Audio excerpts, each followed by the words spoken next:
مساء الخير واهلا بيكم في حلقه جديده من اخر النهار. اول حلقه ليا مع حضراتكم في اخر النهار، سعيد جدا اني موجود معاكم. طبعا حضراتكم اكيد عايزين تعرفوا حكايتي ايه، خلوني اقولها لكم في الاخر.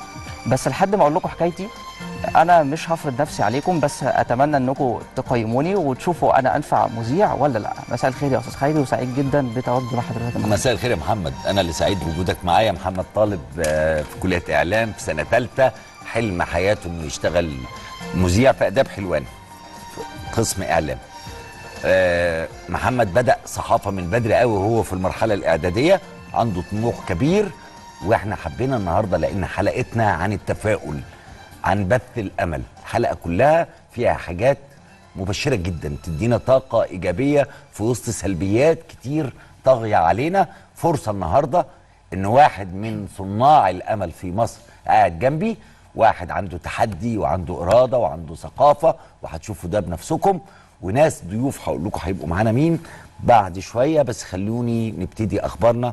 عايز اقول لكم قبل الاخبار، انا امبارح كنت في المسرح الحديث اللي في شارع القصر العيني، بيطلق عليه تقريبا مسرح السلام، بيعرض مسرحيه قواعد العشق الأربعون. قواعد العشق الأربعون من الأعمال المهمة جدا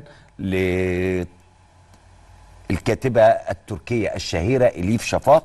هذا الكتاب معرب وموجود في الأسواق، اتعمل مسرحية، وأنا كنت رايح امبارح علشان أشوف المخرج الجميل عادل حسان إزاي هيقدر يصنع من نص صعب زي ده مسرح.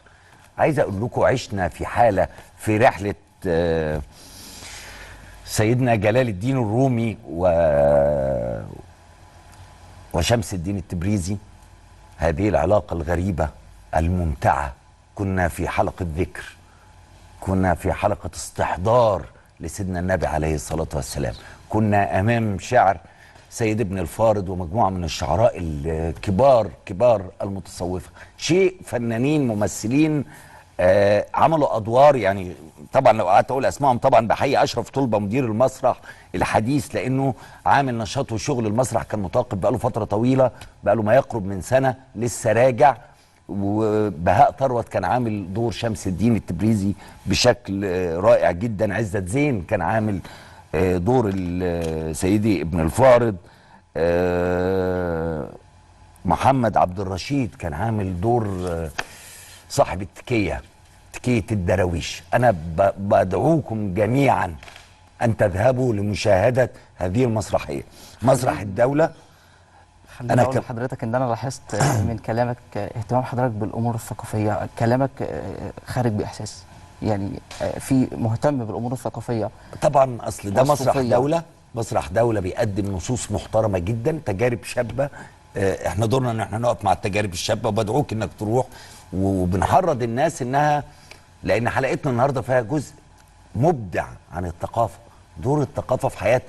احنا بندور على الاكل والشرب والزيت والزيتون ومش عارف ايه الزيتون ده اللي بيطلع منه الزيت، حاجات كده، وناسين الثقافه تماما. بنتكلم على الاولاد الصغيرين والوجبه المدرسيه ومش عارف ايه وانتظام الدراسه، ما بنتكلمش عن القرايه.